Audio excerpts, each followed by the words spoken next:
I am Dr. Shivraj Singh, Assistant Professor Biyani girls college, department of commerce and management. आज का हमारा topic है prepaid expenses. आप सब लोगों ने सुना भी होगा कि एडजस्टमेंट एंट्रीज जब हम लोग पढ़ते हैं तो उसमें प्रीपेड एक्सपेंसेस एक सबसे इम्पॉर्टेंट टॉपिक है। प्रीपेड एक्सपेंसेस क्या है, पहले इसको हम समझ लेते हैं कि जब हम लोग फाइनल अकाउंट प्रिपेयर करते हैं तो कुछ ऐसे एक्सपेंसेस हम लोग फाइंड आउट करते हैं जिनका पेमेंट हमने कर दिया बट वो करंट फाइनेंशियल ईयर से रिलेटेड नहीं होते हैं। जैसा कि हमने पहले भी कभी पढ़ा है, इसको पहले पिछले वीडियोस में भी हमने देखा है, मेरे वीडियोस के अंदर, कि जो हमारे जो एक्सपेंसेस होते हैं उनका नेचर इस तरीके का है कि अगर वो एक्सपेंसेस उसी सेम करंट फाइनेंशियल ईयर से है और उसी फाइनेंशियल ईयर में उसका पेमेंट कर दिया तो उसके लिए कोई एडजस्टमेंट एंट्री नहीं करनी होती। लेकिन अगर ऐसा कोई एक्सपेंसेस है जो करंट फाइनेंशियल ईयर से लेकिन उसका पेमेंट हमने नहीं किया है तो वो हमें आउटस्टैंडिंग एक्सपेंसेस, उसको आउटस्टैंडिंग एक्सपेंसेस के नाम से उसको हम जानते हैं। ऐसे ही प्रीपेड एक्सपेंसेस का मतलब है कि such expenses which are not related to current financial year but paid in advance is called prepaid expenses, यानी उन्हें हम लोग प्रीपेड एक्सपेंसेस के नाम से जानते हैं, यानी हम इसको कह सकते हैं कि एडवांस पेमेंट होता है। तो ऐसे एक्सपेंसेस जो इस करंट फाइनेंशियल ईयर से रिलेटेड ही नहीं है फिर भी हमने उसका पेमेंट कर दिया है तो उसका इम्पैक्ट इस प्रॉफिट एंड लॉस अकाउंट और ट्रेडिंग अकाउंट पर नहीं आना चाहिए। तो उसके लिए हम एडजस्टमेंट एंट्री पास करते हैं। तो देखते हैं प्रीपेड एक्सपेंसेस के लिए।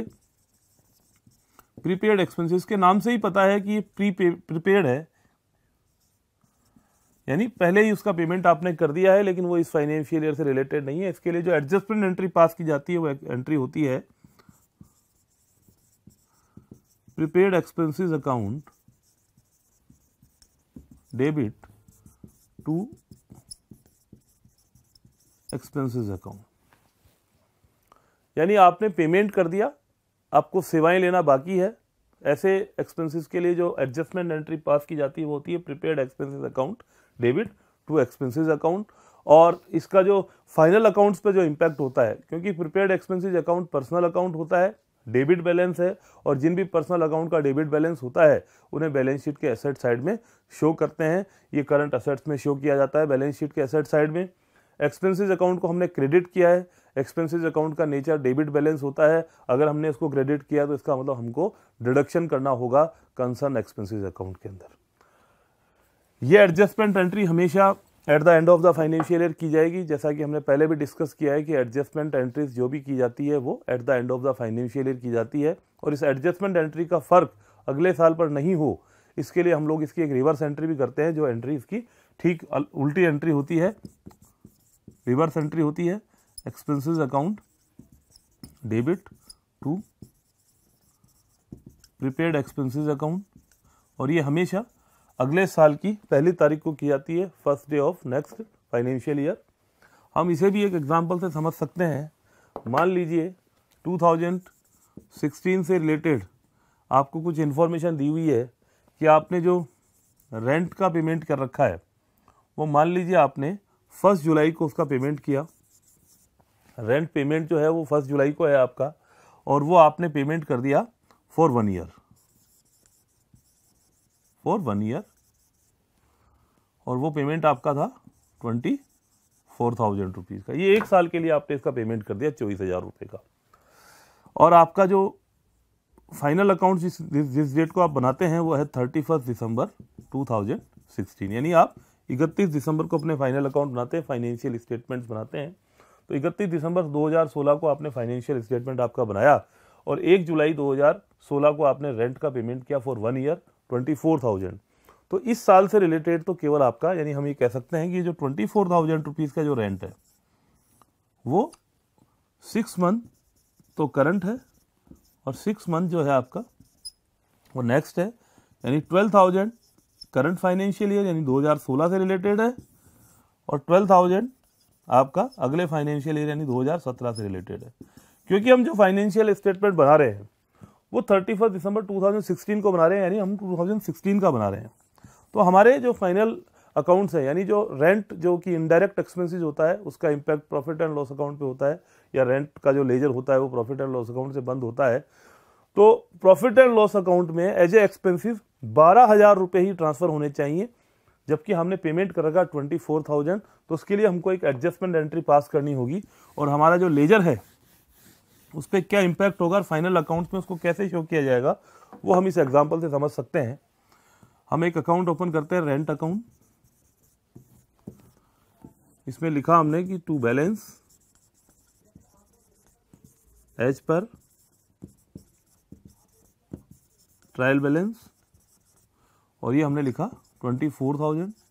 हमारी जो एडजस्टमेंट एंट्री होती है, जैसा कि अभी हमने पढ़ा था, वो एंट्री होती है prepaid expenses account debit to expenses. यहाँ एक्सपेंसेस हमारा रेंट है, तो हमारी एंट्री होगी prepaid rent account debit to rent, और इसको जब हम पोस्टिंग करेंगे तो लिखेंगे बाई प्रीपेड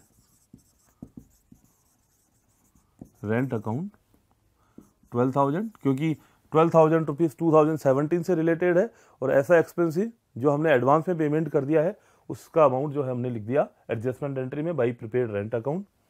इसका जो डिफरेंस होगा उसे हम प्रॉफिट एंड लॉस अकाउंट में ट्रांसफ़र कर देते हैं 12,000। तो यहाँ आप देख सकते हैं कि जो 24,000 का हमने पेमेंट किया, और एक्यूरल बेसिस को हम लोग फॉलो करते हैं फाइनल अकाउंट बनाते वक्त, तो 24,000 का जो पेमेंट था उसमें से 12,000 का पेमेंट ऑलरेडी डिडक्ट हो गया और balancing amount transfer to profit and loss account. दूसरा अकाउंट ओपन होगा prepaid rent account. Prepaid rent account में हम लोग लिखेंगे टू रेंट अकाउंट 12,000, और क्योंकि इसका डेबिट बैलेंस है तो उसको बाई बैलेंस कैरी डाउन से हमने क्लोज किया 12,000, और जिस अकाउंट का, जिस पर्सनल अकाउंट का डेबिट बैलेंस होता है उसे बाई बैलेंस सीडी से बंद किया जाता है, उसे बैलेंस शीट में शो किया जाता है। क्योंकि ये हमारी एसेट्स है, अभी हमको इसकी सेवाएं लेना बाकी है। हमने पेमेंट तो कर दिया लेकिन उसकी सर्विसेज अभी हमने नहीं लिए, इसलिए ये हमारा एसेट है और इसको बैलेंस शीट के एसेट साइड में शो किया जाता है। फाइनल अकाउंट में इसको कैसे शो किया जाएगा, तो जैसा कि मैंने आपको बताया कि ये एक्सपेंसेस है, तो ये प्रॉफिट एंड लॉस अकाउंट के डेबिट साइड में शो होगा।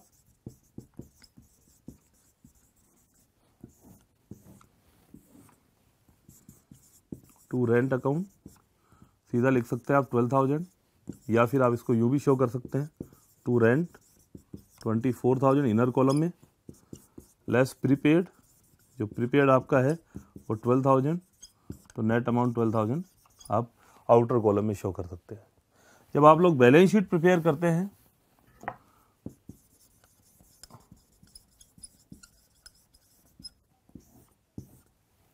तो बैलेंस शीट में आप लिखेंगे प्रीपेड एक्सपेंसेस 12,000, ये आपके एसेट साइड में, आप इसे बैलेंस शीट के एसेट साइड में इसको शो करेंगे। तो ये आपका हो गया प्रीपेड एक्सपेंसेस से रिलेटेड टॉपिक। और प्रीपेड एक्सपेंसेस की जो रिवर्स एंट्री है वो हम अगले साल की 1 तारीख को करेंगे, जिससे कि उसका इफेक्ट अगले साल के फाइनेंशियल अकाउंट पे नहीं हो। Thanks for watching this video. Please like, share and comment, and don't forget to subscribe our YouTube channel and visit our website gurukpo.com. Thank you.